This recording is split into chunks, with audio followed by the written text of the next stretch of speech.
Welcome to Cat Has Questions, curiosity, stories, and the strange corners of everyday life.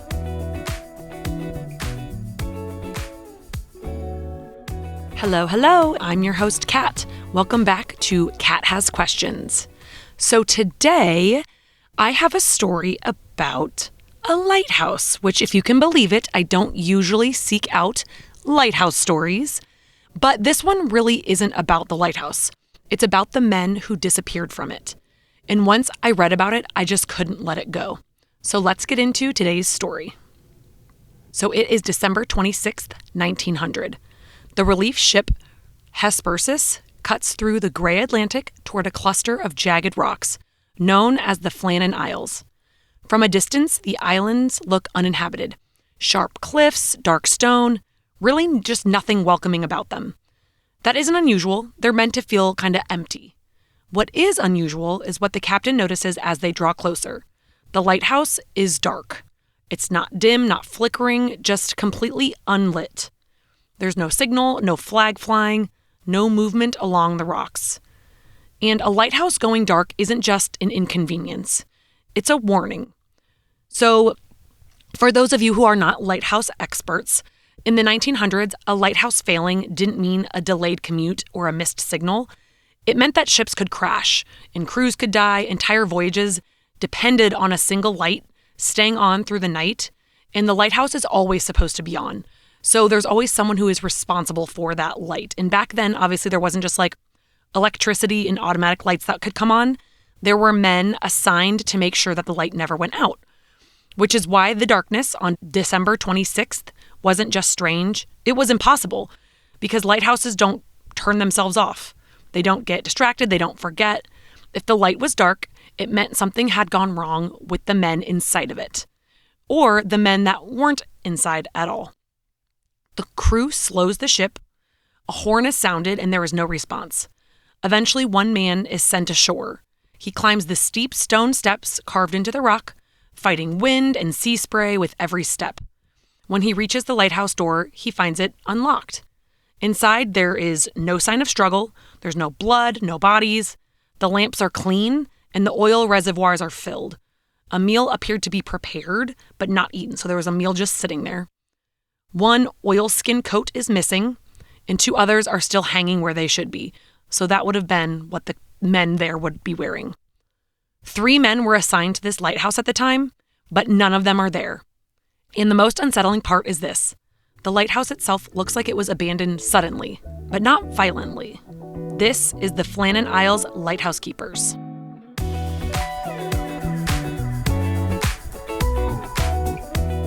So where are we at? The Flannan Isles sit off the western coast of Scotland, and they aren't a single island, but a small cluster of rocky outcrops surrounded by some of the most unpredictable waters in the region. So even by lighthouse standards, this was an isolated post. So very rocky, like I mentioned, very unnerving, and not like a nice little island. It's like basically rocks, small rocks that these guys were on. There were no nearby villages, no neighboring lights within easy reach. When storms rolled in, the islands were completely cut off from the mainland. Supply ships could be delayed for weeks at a time. The lighthouse stood on Elaine Moor, the largest of the islands. Built in the late 1800s, it wasn't symbolic, it was practical. Ships depended on it to navigate dangerous waters safely. So essentially, these lighthouses are there so that when ships are going by in the night, they don't crash into the rocks, essentially. So someone has to be there to keep the light going, keep the oil reserves filled so that boats don't crash into it. 3 men were assigned to keep it running. James Ducat was the principal leader. He was experienced and reliable, the kind of man trusted with responsibility, so he was kind of the main guy. Thomas Marshall was the second assistant, quiet, diligent, and known for keeping meticulous records. This will come into play later. And Donald MacArthur was the third keeper, strong, capable, and familiar with harsh conditions, though he had a reputation for being volatile at times. Lighthouse keeping requires a very specific type of person. These weren't men chasing adventure or thrill. They were chosen because they could tolerate boredom and repetition and isolation without cracking. Days blurred together, the work was quiet, methodical, and pretty lonely. There were rules for everything. when to light the lamp, when to clean it, when to log weather, when to stay inside no matter what was happening outside. And above all, there was one rule that mattered more than any other. Someone always stays with the light, even during storms, even during emergencies, even when something feels wrong. Because the light wasn't just their responsibility, it was everyone's, which is why what happened next has never made any sense. So kind of the last days leading up to this mystery. In mid-December of 1900, life on Elaine Moor appeared routine. Supplies were stocked, the lighthouse was functioning as it should. The men were doing the same work they had done countless times before, trimming lamps, recording weather, maintaining equipment. A supply ship was scheduled to visit the island on December 20th. This was standard. These visits broke up the isolation and ensured everything was running smoothly. Also, if these men are on the island for, months at a time, they need supplies and stuff, food, things to keep them going while they're there. So on the 20th, the ship never arrived. Rough seas had forced it to turn back around and delayed the visit until after Christmas. That wasn't unheard of. Weather dictated everything out here, but it meant the three men were left alone longer than planned. During that time, the lighthouse logbooks continued to be filled out. At first, the entries were unremarkable. Maintenance notes, routine observations, the quiet rhythm of lighthouse life. And that's kind of what they're supposed to be, so that they could keep track of what they've been doing, what they need to be doing. But then the tone in the entries begin to shift. Thomas Marshall's handwriting includes references to storms, not just bad weather, but storms described as severe, violent, and relentless. He writes about the powerful winds and damage to equipment. He notes conditions that seem to press in on the men rather than simply pass through. And then there was the reference to prayer. And that detail has unsettled people for more than a century. Logbooks are not meant to capture emotion. They're designed to remove it, to keep records factual, dry, predictable. But these entries do not read that way. They sound strained, heavy, like men trying to endure something overwhelming. To give you an example of how these logbooks kind of shifted over time, the earlier periods, it's like routine maintenance, weather observations, mechanical notes. So examples would be like gales, severe, sea running high, storm continued, lights trimmed and in order. These would be like normal factual notes that would be added into this logbook. And then some later retellings of this case show that Thomas started reporting things like, Ducat is irritable, MacArthur has been crying, this storm is worse than I've ever seen. So some versions kind of claim the men had been like praying together, and the question too is as to what was happening on there that was causing this shift in the logbook, and as well as why the men were acting that way anyways. Was it a storm? Was it just the isolation? These were experienced lighthouse keepers. They had weathered storms before, and they knew how to ride out fear and isolation. So what kind of storm makes these seasoned men turn to prayer? The unease deepens when investigators later compared those entries to weather reports from nearby islands. Ships passing through the region did not record storms of the same intensity, and other islands did not report the violent conditions described in these logbooks, which leaves two unsettling possibilities. Either the men experienced something uniquely severe on Elaine Moor, something that no one else encountered, or they perceived the conditions more extreme than they actually were. The final log entry is dated December 15th, 1900. And after that, the lighthouse goes silent.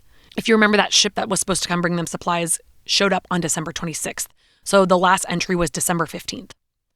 After that, there's no more records, no more explanations, and no indication of what happened next. At some point between December 15th and December 26th, the light goes dark, and whatever unfolded during that window left no witnesses behind. So, when that ship did arrive on December 26th, 1900, the Hesperus reaches the Flannan Isles.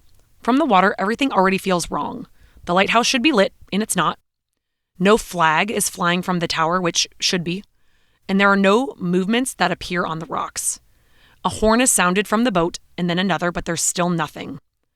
Eventually, one of the relief keepers is sent ashore. He climbs the steep stone steps carved into the cliff, gripping the railings as waves crash below him. The wind is sharp, the air is heavy with salt. When he reaches the lighthouse door, he expects resistance. Instead, he finds it unlocked. Inside, the silence is immediate. There are no signs of a struggle, no blood, no broken furniture. The living quarters just appear normal. The lamps have been cleaned and prepared. The oil reservoirs are full. Maintenance duties seem to have been completed. On the table, a meal appears to have been prepared but not eaten. The clock has stopped. Small details kind of begin to stand out. One chair is overturned. 2 of the coats are hanging neatly where they should be, but a third is missing, and that detail matters. Lighthouse protocol dictated that keepers never went outside during dangerous conditions without proper gear. The fact that only 1 coat was taken suggests the men did not all leave together, or at least not at the same time. It doesn't look like a coordinated departure. It looks like something that unfolded in stages. Abandonment is rarely neat. When people leave in a panic, they leave a mess behind. Half-finished tasks, scattered belongings, evidence of urgency. But that is not what investigators find here. The lighthouse isn't frozen mid-chaos. It's paused. Lamps are prepared, oil is topped off, duties all appear to be complete. It's as if the men expected to return. And that detail quietly rules out certain possibilities. This doesn't feel like men running for their lives. It feels like men stepping outside briefly and never coming back. But outside, the island tells a different story. So lower down near the rocks, there are heavy metal railings that are bent. They're not cracked, but they're kind of like twisted by force. A supply box designed to withstand harsh conditions is smashed open. So these aren't subtle signs of damage. They suggest immense power. But there are no bodies, no traces of men that are found anywhere on the island. It becomes clear that whatever happened did not begin inside the lighthouse. The danger, whatever it was, came from outside. And it came fast enough that none of the men ever made it back. So to be clear too, like down near the lower rocks, there would be railings and like the way you get off of your boat and get up to the top of it. So basically the part that was destroyed is the metal railings and area where you'd have to like walk down to get lower on the rocks to get off of a boat, get on a boat, that sort of thing. To understand what may have happened to the lighthouse keepers, you have to understand Elaine Moore itself. The island is not large. There are no like forests or trees. There's no shelter, no places to disappear into. Once you step outside the lighthouse, you are fully exposed to wind, to water. The island is jagged rocks that are constantly battered by waves. In calm weather, the island can feel kind of like eerily peaceful. The ocean stretches out in every direction, steady and rhythmic. But the sea around Flannan Isles is deceptive. It doesn't rage constantly, it waits. There will be long stretches of relative calm that can be broken suddenly by violent waves that rise much higher than expected and surge farther inland than logic would predict and strike with immense force. These are known as rogue waves. So basically, it can just be like everything seems fine, and then all of a sudden, a wave that's like 3 stories tall is going to come and hit the island. These rogue waves don't announce themselves, they don't build gradually. One moment, the water behaves as expected. The next, a wall of sea crashes where there should be nothing but air. There were documented cases of waves in the region, damaging equipment, tearing railings from their foundations, and crushing supply boxes meant to withstand extreme conditions. The bent railings found below the lighthouse were not decorative. They were industrial, designed to protect men working near the edge. For them to be twisted the way they were suggests a force far greater than ordinary surf. Standing on Elaine Moore during daylight, it's difficult to imagine being swept away. The danger just doesn't feel obvious. But standing there at night in high wind, with limited visibility and waves crashing unpredictably below is another story entirely. One misstep would be enough. And if one man was taken by the sea, instinct would take over. The urge to help, the refusal to abandon a colleague, the sense of duty ingrained by the job itself. It's not difficult to imagine how one accident could pull another man toward the edge, and then another. The sea doesn't negotiate, it doesn't pause, and it doesn't return what it takes. Whatever happened on that island unfolded quickly and left no opportunity for reconsideration.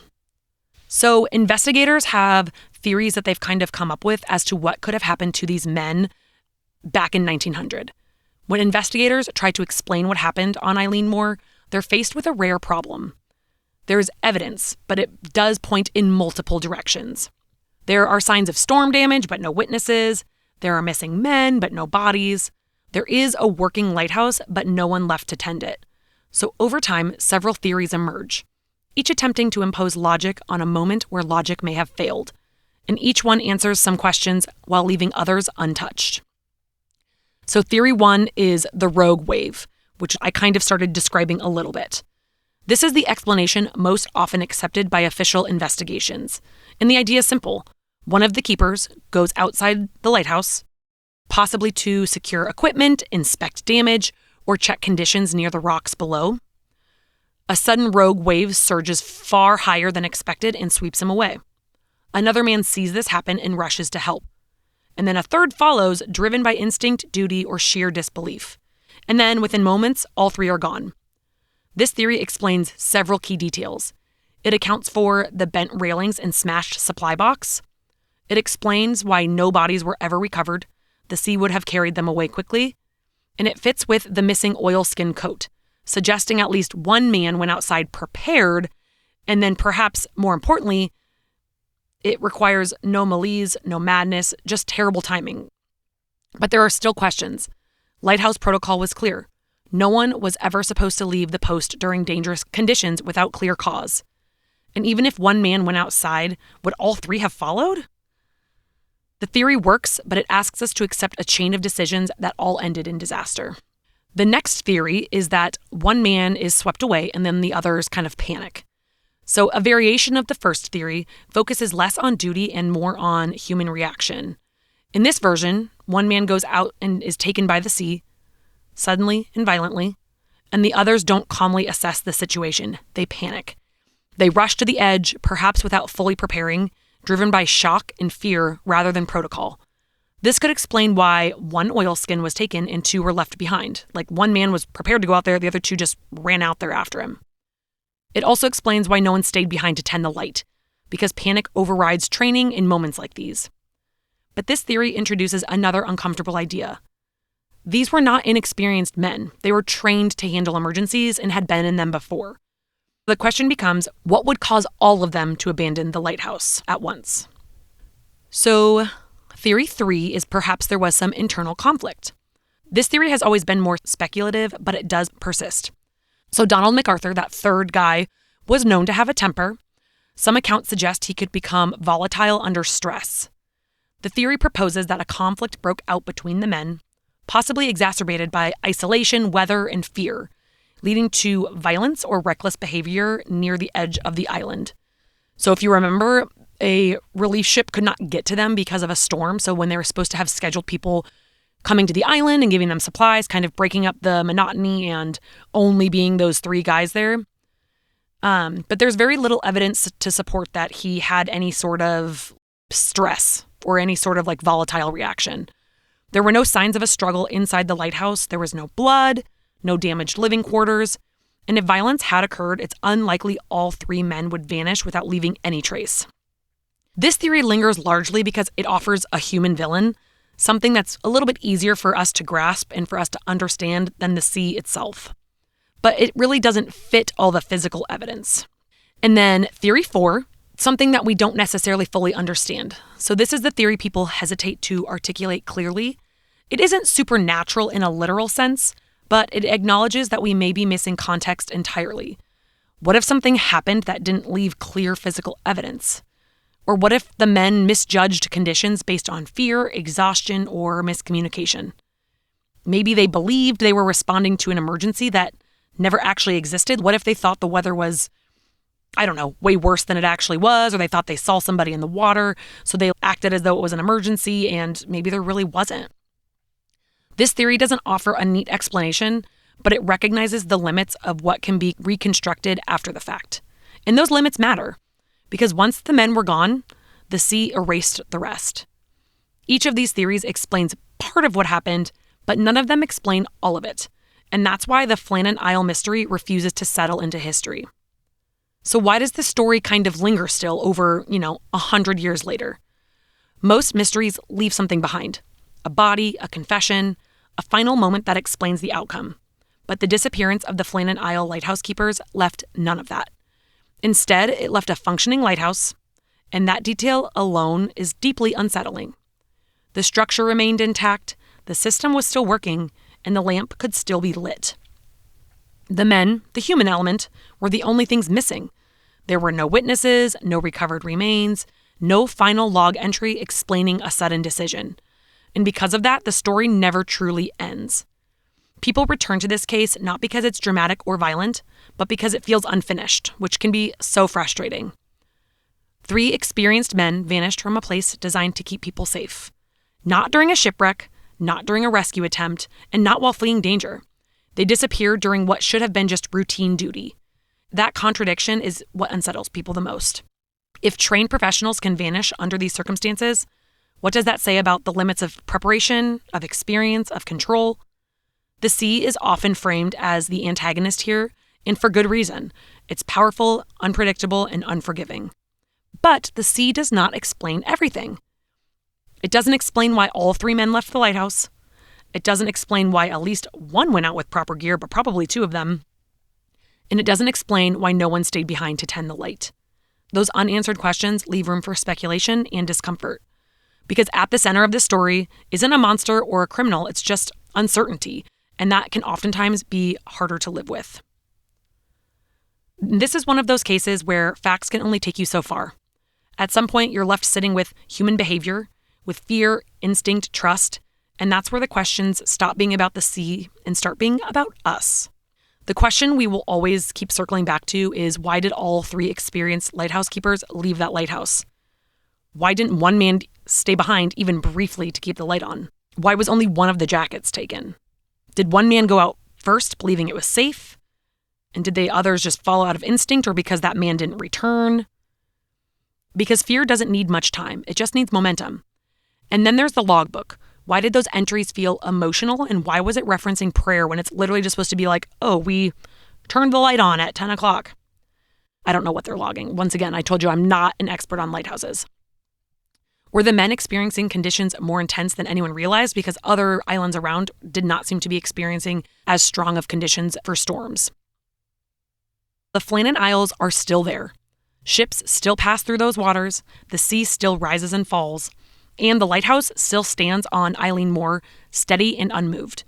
Today, the lighthouse turns on automatically, so no one has to climb those steps, no one trims the lamps, no one keeps watch through the night, no one has to worry about kind of facing the dangers that island has. And maybe that's fitting, because whatever happened to those 3 men belonged to a time when human presence was the only safeguard. And sometimes even that was not enough. Sometimes the most unsettling mysteries aren't violent. They're quiet and they leave no evidence. And they ask us to sit with the uncomfortable truth that not every disappearance comes with an explanation, even when all the systems were working exactly as they should. Thanks for listening to Cat Has Questions today. If this episode stuck with you, make sure to follow the show and share it with someone who would love it. I'll see you next week. Thanks for listening to Cat Has Questions. If you liked this episode, follow the show and share it with someone who loves a good spiral. See you next week.